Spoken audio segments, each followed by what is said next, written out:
Brigitte, la semaine de relâche va être fort chargée ici aux Trois-Couvents. Ça regarde à quoi cette semaine de relâche pour nos jeunes?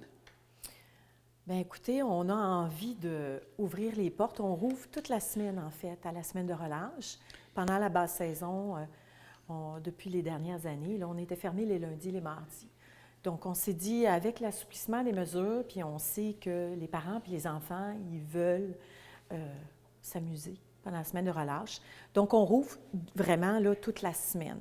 Donc, le lundi, en fait, on a une activité différente à chaque jour, toujours à 11 heures.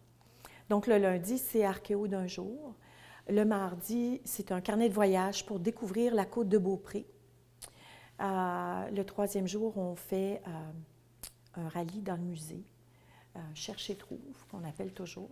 Ensuite, on a un bricolage le jeudi et le vendredi, c'est Raconte-moi ton histoire.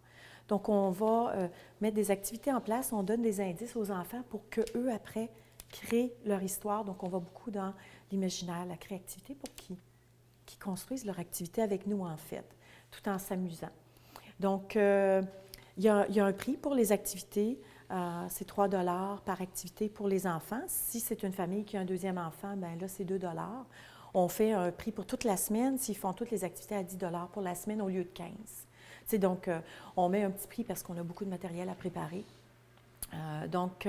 C'est un gros boost qu'on fait. Les activités commencent déjà beaucoup avec nos réseaux sociaux à prendre de l'ampleur. Donc, on encourage les parents à inscrire leurs enfants le plus vite possible, là, parce qu'on a toujours un nombre restreint dans l'immédiat là, pour la capacité par activité. Et je comprends qu'il y avoir un petit goûter aussi pour les gens qui sont inscrits, j'ai bien compris.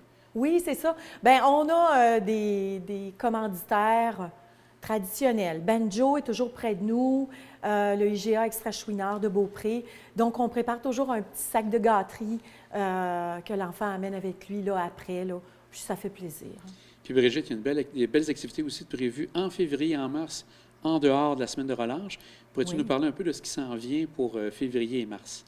Bien, on vient juste de finir le bricolage d'amour et d'amitié de la Saint-Valentin parce qu'on voulait vraiment débuter vite un nouveau bricolage parce qu'on a dû annuler le bricolage de Noël pour les raisons que vous connaissez. Donc, les familles puis les enfants étaient tout sourires. Ça a été un succès. C'est vraiment une activité, le bricolage, qui fonctionne bien, là. Mais bientôt, on a bien sûr un atelier bande dessinée avec Julien Charret de l'Ange Gardien. Donc, on a beaucoup d'inscriptions. Ça va être aussi par anticipation un franc succès. Et on veut vraiment, par cet atelier-là, il va peut-être en avoir d'autres. Je ne veux pas m'avancer trop vite, mais il y a une grande popularité pour la bande dessinée. Et on souhaite, avec la contribution du talent des gens de la Côte-de-Beaupré et des environs, faire un cahier de coloriage pour les petits bouts de chou pour un nouvel atelier qu'on ferait. Voilà. Donc, c'est pour février. En mars, en fait, on a le retour d'un nouvel atelier qu'on a débuté l'an dernier, Les Talents de la Côte, qui est un atelier musical, en fait, qu'on fait en collaboration avec l'École de musique de Beaupré. Et ça va être toujours le deuxième samedi du mois, à tous les 2 mois. Donc, le prochain est le 12 mars, toujours à 11 heures. Donc, on invite tous les talentueux, amateurs ou professionnels. C'est vraiment en toute intimité pour venir jouer 1, 2, 3, 4 morceaux. C'est vraiment non professionnel, c'est cool. Puis on veut vraiment que les gens s'approprient le milieu, viennent jouer de la musique pour le fun devant leurs amis.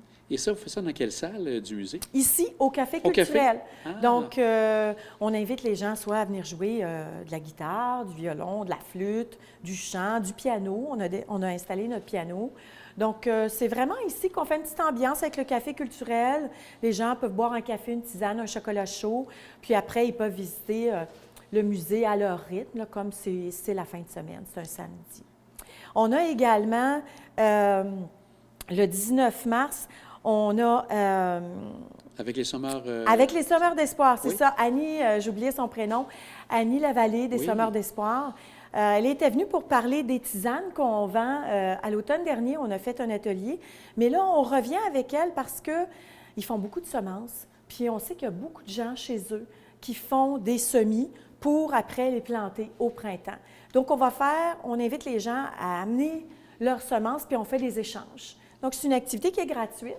Donc, on invite tout le monde. Ça va être de 1h à 15h le 19.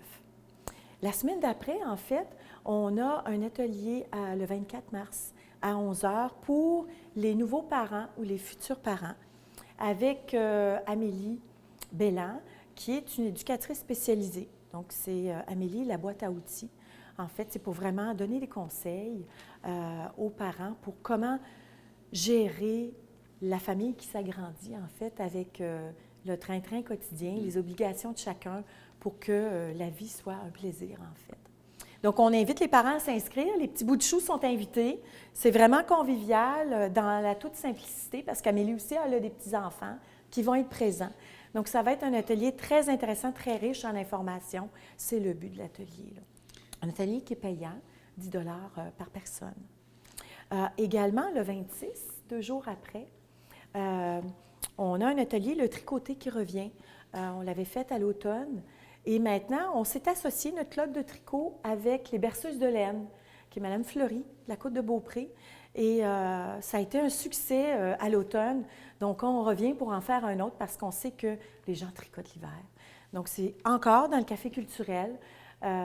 Et les tricoteuses se rassemblent, puis ils échangent, ils parlent de leurs différentes techniques. Puis, c'est vraiment convivial encore. C'est un lieu de découverte et d'échange. Donc, c'est vraiment dans notre mission. On veut que les gens s'approprient le milieu et puis ceux qui ne connaissent pas le milieu le découvrent pour la première fois parce qu'il y a des nouveaux arrivants sur la Côte-de-Beaupré. Voilà. Et justement, ce qui est intéressant, c'est de voir tous les expos temporaires qu'on retrouve ici, entre autres dans le café culturel jusqu'en mars. Je crois que c'est Mme Paradis qui est ici, où on voit déjà ses œuvres en arrière de toi. Oui, tout à fait. On a commencé ça en octobre dernier, en fait, des mini-expositions de 2 mois chacune. On avait fait un appel de dossier en juin dernier. Et là, bien, on a comme, depuis octobre dernier, on a comme 6 expositions déjà de confirmées.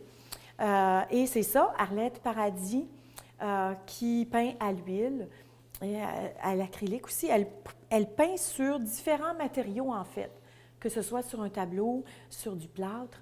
Elle peint même sur des œufs. On va avoir une activité spéciale pour Pâques avec elle, justement, avec la thématique des œufs. Elle a tellement de talent. C'est plein de douceur, l'exposition, d'où porte le nom de la thématique. Donc, elle va exposer jusqu'au 30 mars.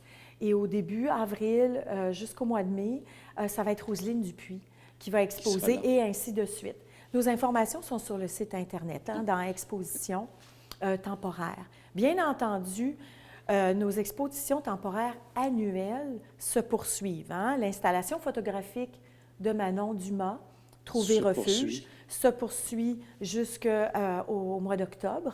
Et Fenêtre sur notre passé, qui est notre première exposition archéologique avec des artefacts qui n'avaient jamais été vus au grand public. Donc, pour ceux et celles qui n'ont pas encore vu l'exposition, vous avez jusqu'à la fin avril 2022 pour la voir. Bien entendu, notre exposition permanente est là en tout temps. Plusieurs éléments à voir encore. Absolument. Sur les 400 ans d'histoire de la Côte-de-Beaupré, beaucoup de choses se sont passées et on est fiers de notre histoire et on en apprend toujours. Ça, c'est indéniable. Donc, on invite les gens à venir à cette expo-là. Il y a aussi la partie, si les gens n'ont pas l'occasion de se déplacer, il existe des expos virtuelles aussi qu'on peut voir sur le site des Trois Courants. Oui, tout à fait. Sur notre site Internet, on a un onglet Exposition virtuelle qui est en place depuis 3-4 ans, une collaboration avec le gouvernement. Donc, on met en avant notre patrimoine culturel, patrimoine bâti. Et bien entendu, on a des expositions antérieures, plein d'entrevues avec des gens de la Côte-de-Beaupré, des familles souches qui sont en ligne sur notre site. Et bien entendu, on a notre chaîne YouTube avec toutes nos entrevues, toutes nos émissions, surtout nos différents sujets qui sont en ligne, qu'on peut visiter. On rappelle maintenant l'horaire, tu en as parlé tout à l'heure, mais juste rappeler aux gens, tu es ouvert de quelle heure à quelle heure ici? Donc, durant la basse saison, jusqu'après Pâques, là, on est ouvert du mercredi au dimanche, de 10h à 16h. Et comme la semaine de relâche, 7 jours sur 7, de 10h à 16h également. Et après, on va aviser dès qu'on a plus de guides, avec l'ouverture de la saison estivale. Vers le mois de mai, on va ouvrir 7 jours sur 7, là, jusqu'à la fête du travail, en fait. Avec les assouplissements qu'on voit, est-ce qu'on peut voir poindre l'arrivée de groupes scolaires de nouveau au musée? Je pense que les choses vont bouger. On a eu beaucoup de demandes des écoles pour le printemps. Là, on attend la confirmation. Je peux déjà vous dire qu'on a déjà des groupes seniors qui sont confirmés pour l'automne. Donc, ça bouge. Ça bouge beaucoup, puis c'est que du positif. Puis, on est bien content. Mais il faut aussi rappeler que la boutique, qui met en avant que des produits locaux faits par des gens d'ici, autant des artistes, des artisans que des producteurs locaux au niveau agroalimentaire, avec Dégustons, la Côte de Beaupré, c'est présent, la boutique. Pour se faire plaisir ou faire plaisir à un autre, il y en a pour tous les goûts, en fait. Et aussi, pour l'été, espérance aussi au niveau des camps de jour, que les gens puissent venir ici Oui, avec les absolument. camps. Oui, on espère beaucoup. On travaille beaucoup avec un nouveau projet, un jardin qu'on va faire. On va vous en parler bientôt. Et oui, les camps de jour, c'est vraiment en discussion depuis quelques semaines avec la municipalité de Château-Richer. Bien, Brigitte, c'est très intéressant. On invite les gens à venir passer aux trois couvents. Il y a tellement de belles richesses, de beaux trucs à voir. Bonne saison pour 2022. Merci à vous. Merci. On vous attend.